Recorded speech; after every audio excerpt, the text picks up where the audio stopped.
신약 성경은 맨 처음 예수님의 생애를 기록한 사복음서와 그 이후 사도들의 사역을 기록한 사도행전이 위치합니다.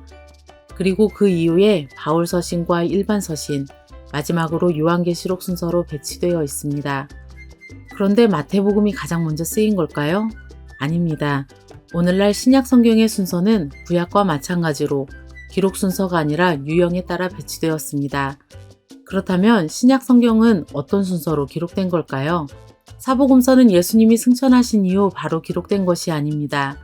당시는 기록 문화가 아닌 구전 문화였기 때문에 예수님의 부활을 경험한 수많은 증인들이 자신들이 만난 예수님에 대해 구전으로 전했습니다.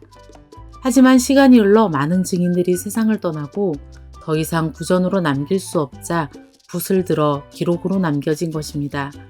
따라서 이 시간에 신약 성경이 기록된 순서와 교회사 속에서 1세기 동안 있었던 사건들을 간단한 도표와 함께 정리해 보겠습니다. 100년의 역사를 크게 세 등분으로 나눌 수 있습니다.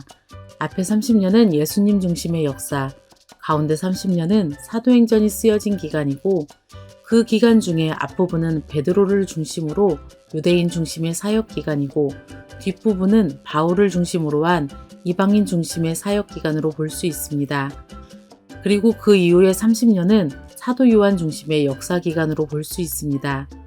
BC 4년에 예수님이 태어나셨고 공생의 전 30년은 나사렛의 목수인 요셉의 아들로 자라나셨습니다.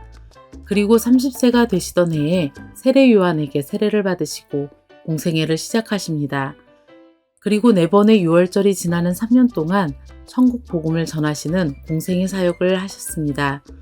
첫 번째 유월절에는 성전 청결 사건을 일으키시고 두 번째 유월절에는 안식일에 베데스다 연못에 38년 된 중풍병자를 고치심으로 안식일의 주인이심을 선포하셨습니다. 그리고 세 번째 유월절에는 예루살렘에 가지 않으시고 오병이어 사건을 일으키십니다. 그 후 네 번째 유월절에 예루살렘에 입성하셔서 십자가에 돌아가십니다. 하지만 부활 승천하셨고 그 이후에 예수님의 제자들은 성령을 기다리며 기도합니다. 그러면서 사도행전의 역사가 시작됩니다.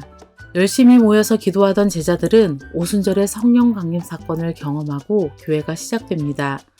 많은 어려움이 있었지만 베드로를 중심으로 예루살렘에서 교회가 든든히 세워져 갑니다.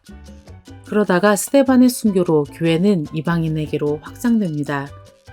여기에서 이방인의 사도인 바울이 등장하고 바울에 의해 선교 여행이 진행됩니다. 48년부터 50년까지는 바울의 1차 선교 여행이 진행됩니다. 그 후 예루살렘 공회를 통해 이방인 선교에 대한 기준이 마련되었고 50년부터 53년까지 2차 선교 여행이 진행됩니다. 그때 쓰여진 성경이 데살로니가 전후서와 갈라디아서입니다. 그리고 53년부터 57년까지 3차 선교 여행이 기록되고 그때 고린도 전후서와 로마서가 기록됩니다. 3차 선교 여행 이후 바울은 로마 감옥에 수감되는데 그때 옥중 서신인 골로새서, 빌레몬서, 에베소서, 빌립보서가 기록됩니다. 그즈음에 마태와 마가와 누가에 의해 예수님의 생애가 기록되고 누가는 추가로 사도행전을 기록합니다. 이쯤에 야고보서도 기록됩니다. 이후 사도행전의 기록은 끝났지만 바울은 감옥에서 풀려나고 4차 선교 여행을 떠납니다. 그동안 디모데전서와 디도서가 기록되었고 유다서, 베드로전후서, 히브리서도 이때 기록됩니다. 바울은 2차로 로마 감옥에 투옥되어 죽고 이때 베드로도 순교합니다. 대부분의 사도들이 이때 순교하지만 사도 요한은 끝까지 살아남았습니다. 그리고 그는 형님들이 모두 순교한 30년 동안 혼자 남아 자신이 만난 예수님을 꾸준히 전하였고 그의 인생의 마지막에 요한복음과 요한 1, 2, 3서, 요한계시록을 기록합니다. 신약 100년의 역사와 신약 성경이 기록된 상황을 기억하시면서 성경을 열심히 읽어주시기 바랍니다.